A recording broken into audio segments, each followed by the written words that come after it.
خدا دلم تنگه، به هر جا که برم من آسمان همین رنگه. ای آسمانی کبود مگر من چی بد کردم که دلم ز دام بلا نشود رها یک دم.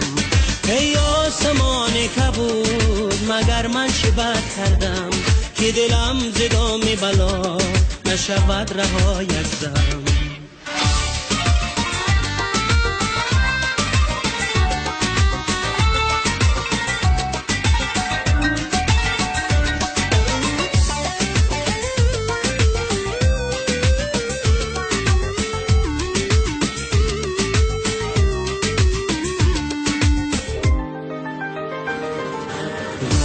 دلم چی خواهد شهد از لبش چشیدن، از او به یک اشاره از من به سر دویدن. ای آن که در رهی تو از جان و سر گذشتم، از کوچه تو دیشب با چشم تر گذشتم. ای آسمانی کبود مگر من چه بد کردم که دلم ز دام بلا نشود رها یک دم. ای آسمان کبود مگر من چه بد کردم که دلم ز دام بلا نشود رها یک دم.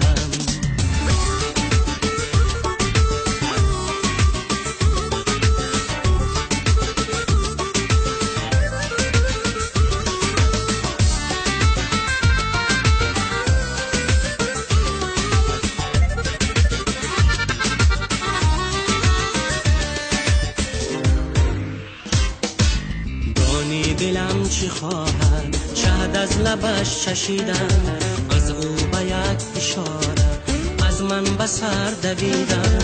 ای آن که در رهی تو از جان و سر گذشتم، از کوچه تو دیشب با چشم تر گذشتم. ای آسمانی کبود مگر من چه بد کردم که دلم ز دام بلا نشود رها یک دم.